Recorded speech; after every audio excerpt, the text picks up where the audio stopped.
right, welcome to the second game of the evening in Necesse.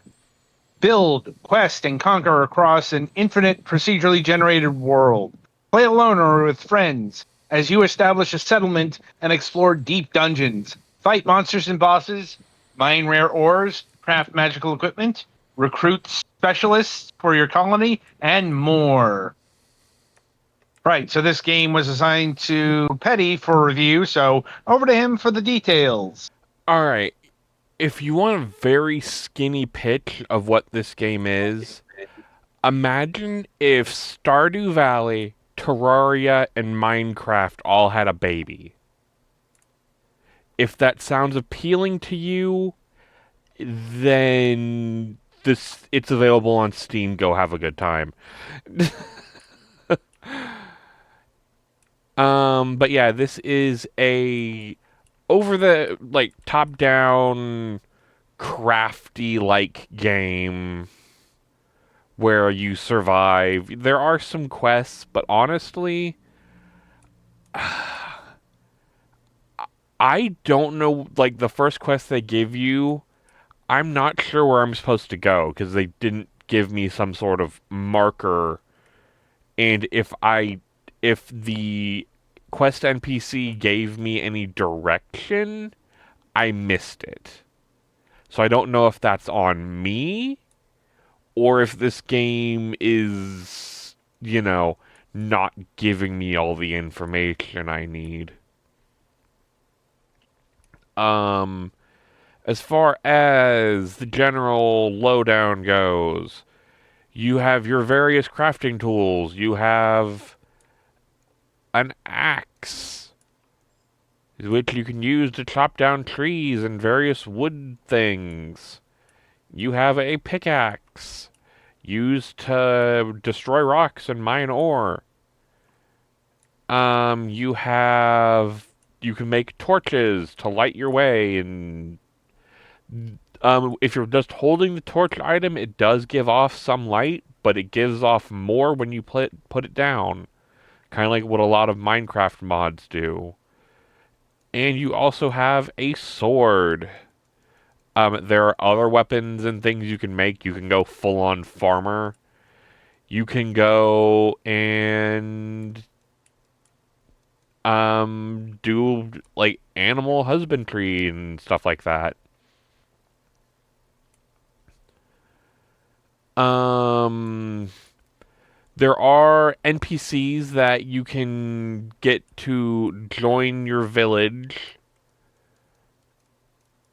Um and yeah, there's just a lot of systems going on here. There are places where you can enter in a mine that seems to be some sort of instanced area. Oh, this is where that mysterious portal thing is. Okay. Oh, and then there are, obviously the world isn't 100% safe. Sometimes enemies do show up. I need to take this. Unlike in something like Minecraft, you can hold more than like 64 of an object. I don't need you. And then you can also break your stacks in half like you would in other sort of crafty games. You don't have to wait till night to sleep. You can sleep during the day and it will quickly recharge your health. Um,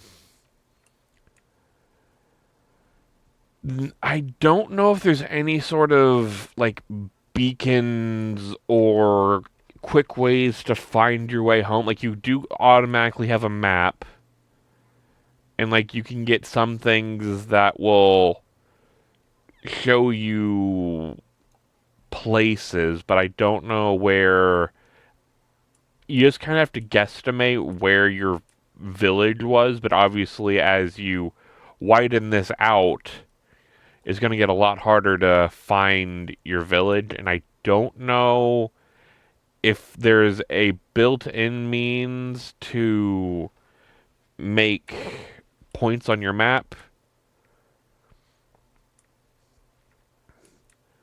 Um, I don't. Oh, there is a map marker. Okay, you just can't do it on the big map. Okay, I will make sure to put a marker on home before I forget. And then yeah, as you can kind of see, I've made it back home, and then I can put items in the chest over here. This is just kind of like they start you around a house, so you're not entirely boned, and at least for a while. Um, there's an NPC called the Elder who will mill around your settlement and kind of protect you. I don't know if this is one of those things where eventually they're either going to die or leave. I didn't get that far in. Um, oh, I do have an anvil.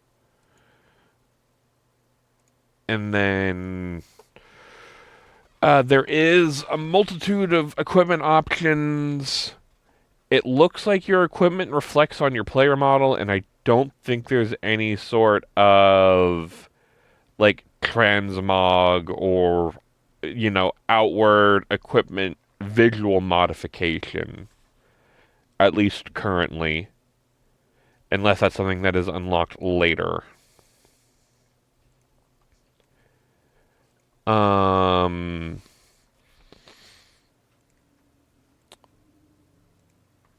and then yeah, music is what you would expect, honestly.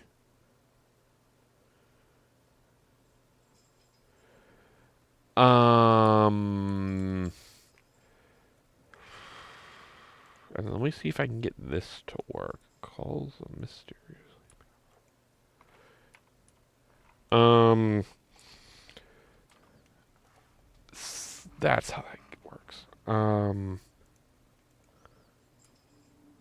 Oh, and yeah, you can just kind of call a boss.